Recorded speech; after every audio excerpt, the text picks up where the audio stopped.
तो आज जो है मैं आप लोगों के बीच ओम का नियम, ओम्स लॉ का चर्चा करूंगा। तो ओम्स लॉ जो है, जॉर्ज साइमन ओम नाम के जो वैज्ञानिक है वो 1828 में जो है एक नियम दी, जो एक मूल नियम के नाम से भी जाना जा सकता है। इसे ओम का नियम कहते हैं। तो ओम ने क्या कहा था कि यदि किसी चालक तार का भौतिक अवस्था जैसे तार, दाग, उसके आकार, आकृति आदि में कोई परिवर्तन ना किया जाए, अपरिवर्तित है, तो उस चालक तार में प्रवाहित होने वाले विद्युत धारा का मान उस चालक तार के दोनों सिरों के मध्य लगाए गए विभवांतर के समानुपाती होता है। If the physical condition of a conductor remains unchanged, like temperature, pressure, size, shape, etc., then the current flowing through the conductor is directly proportional to the potential difference applied across the conductor.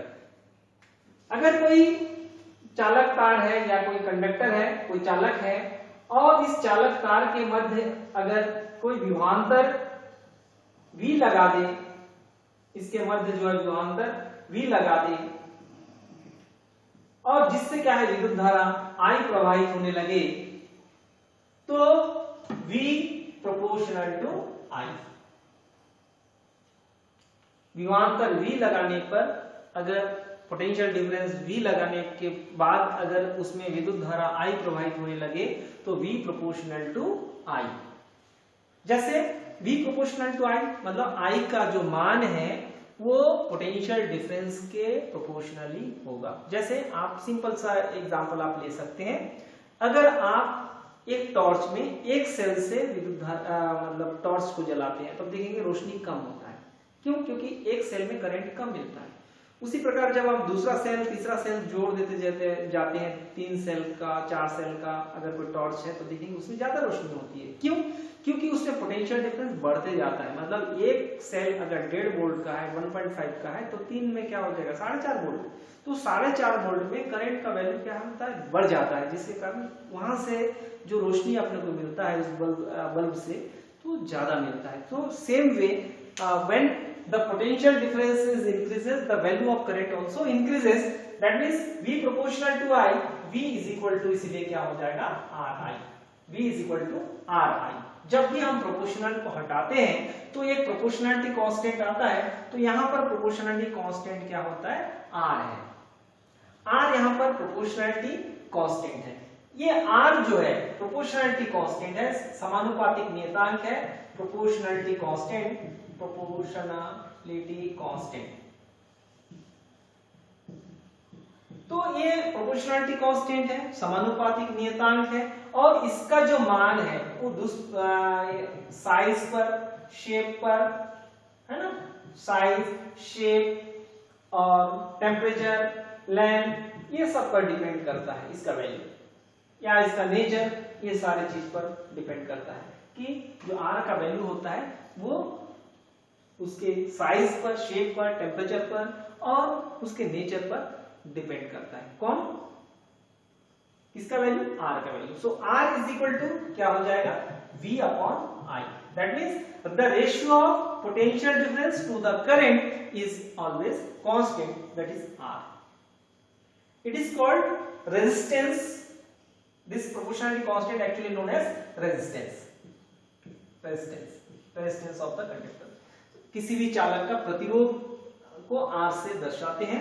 तो V upon I का जो अनुपात होगा ये एक नियत राशि होगा, चाहे जितना जैसे जैसे हम पोटेंशियल डिफरेंस यानी विभवांतर का मान को बढ़ाते हैं वैसे वैसे विद्युत धारा यानी I करंट का वैल्यू भी बढ़ते जाता है। यदि हम इन दोनों के बीच में ग्राफ खींचे तो क्या हो जाता है, एक सरल रेखा प्राप्त होता है यानी V प्रोपोर्शनल टू I। जैसे जैसे हम वोल्टेज को बढ़ाते जाते हैं वैसे वैसे करंट का वैल्यू भी बढ़ते जाता है। ठीक है, अब हम इसका डेरिवेशन को करेंगे कि वास्तव में V is equal to R I या V R is equal to V upon I होता है, इसका हम डेरिवेशन करेंगे और देखेंगे कि किस प्रकार जो है ओम का जो लॉ है वो किसके किसके लिए लागू होता है। ये वास्तव में जो है मेटल कंडक्टर के लिए जनरली ओम का नियम लागू होता है। तो हम एक कंडक्टर लिए, मान लीजिए एक चालक है, इसकी लंबाई L है और इसका अनुप्रस्थ काट का क्षेत्रफल A है और इसमें विभवांतर V लगाने पर, मान लीजिए विभवांतर है V लगाने पर इसमें विद्युत धारा I प्रवाहित होने लगता है और इसमें जो मुक्त इलेक्ट्रॉन है, इस मुक्त इलेक्ट्रॉन का जो अनुगमन वेग है वो Vd और एकांक आयतन में मुक्त इलेक्ट्रॉनों की संख्या n है। ये सारी चीज हमने मान लिया। क्या length of the conductor you have taken, length of the conductor चालक तार का जो लंबाई है वो आपने क्या लिया, L ले लिया। एरिया ऑफ क्रॉस सेक्शन यानी अनुप्रस्थ काट का क्षेत्रफल आपने क्या लिया, A। अनुप्रस्थ काट का क्षेत्रफल बोलने से जैसे हम मूली को काटते नहीं है तो उसका जो स्ट्रक्चर बनता है सर्कुलर स्ट्रक्चर, वो उस सर्कुलर स्ट्रक्चर को देख के हम बता सकते हैं कि मूली कितना मोटा था। सिलेंड्रिकल फॉर्म में है, उसको काटेंगे तो स्ट्रक्चर होगा और जो स्ट्रक्चर बनेगा उसी को कहते हैं अनुप्रस्थ काट का क्षेत्रफल, मतलब कुल मिलाकर मोटाई से। Area of cross section A है and number of free electron per unit volume, एकांक आयतन में मुक्त इलेक्ट्रॉनों की संख्या n है and drift velocity of electron is Vd, मतलब इसका अनुगमन वेग, जो इलेक्ट्रॉन है उसका अनुगमन वेग Vd है और जो विभवांतर लगा है पोटेंशियल डिफरेंस V लगाने पर करंट कितना फ्लो हो रहा है, I फ्लो हो रहा है। When potential difference V is applied across the conductor, then the current is flowing through the circuit is I। हमने जब विभवांतर V लगाया तो उसमें विद्युत धारा कितना प्रवाहित हुई, I विद्युत धारा प्रवाहित हुई। तो यहाँ पर V और करंट को हमने I ले लिया। तो electric field at any point inside conductor, तो चालक के किसी बिंदु पर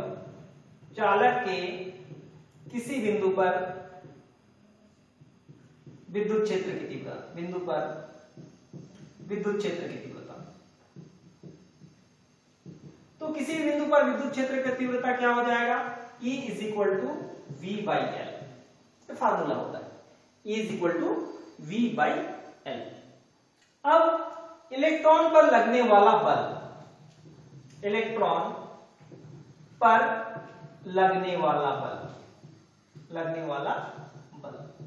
तो force acting on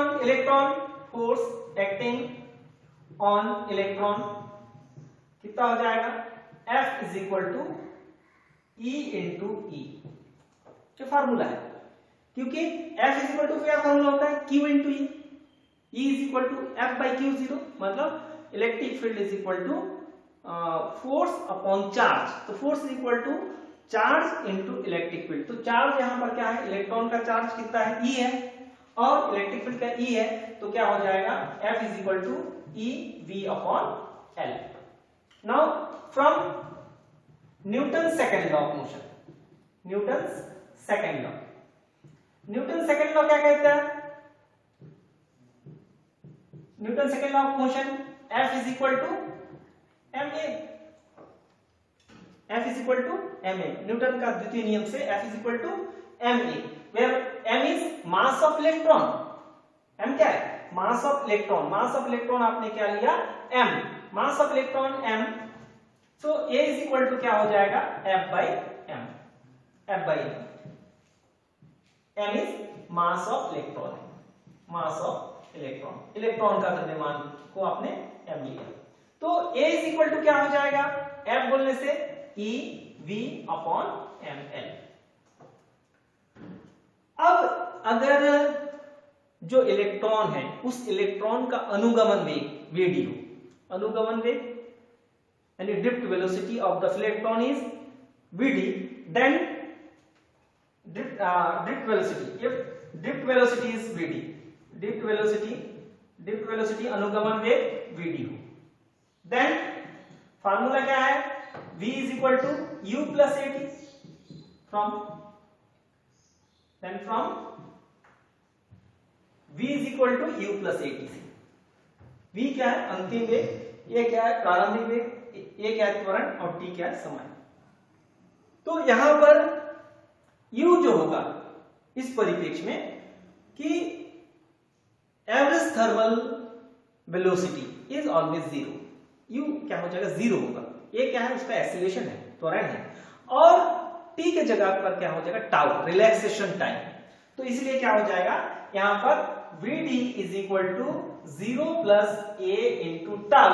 so Vd is equal to a is e v upon m l into tau.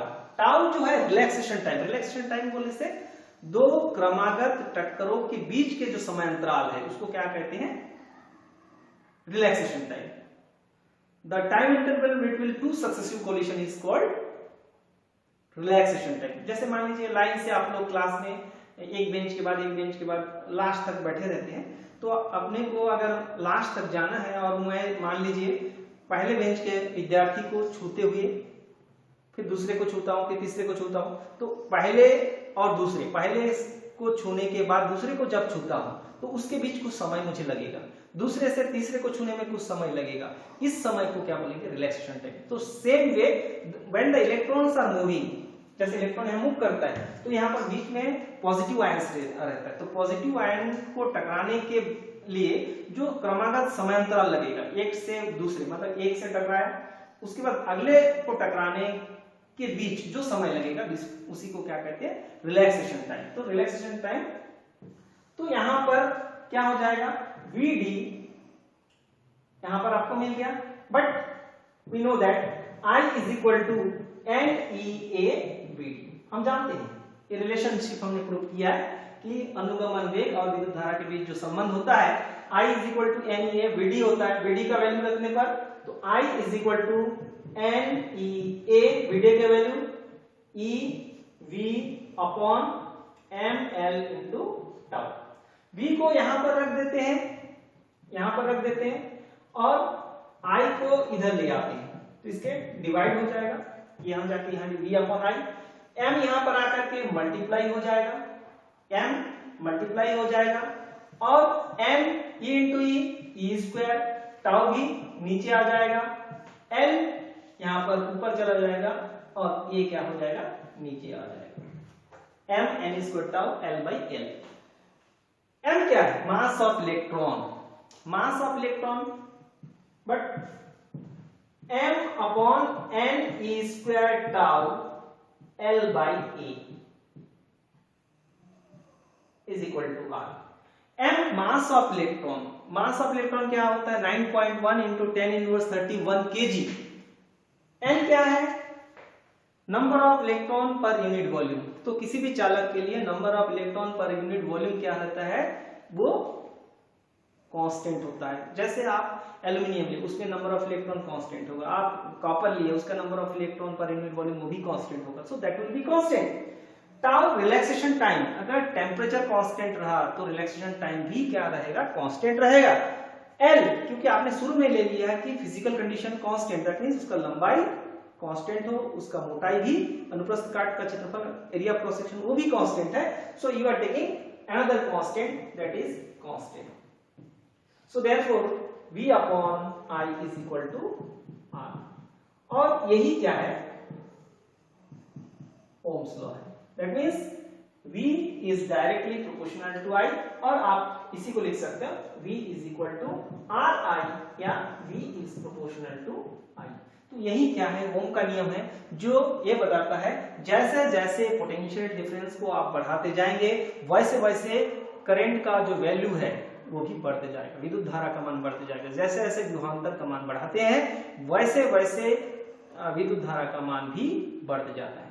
अब इस ओम के नियम से हम ये भी बता सकते हैं एक्चुअल में ये R क्या है, प्रतिरोध है, रेजिस्टेंस है, which oppose the flow of current.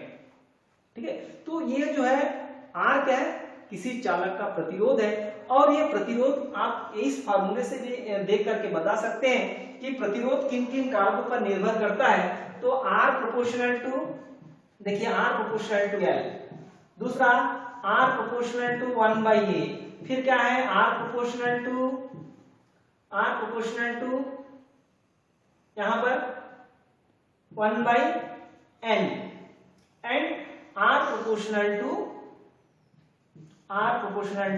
1/τ।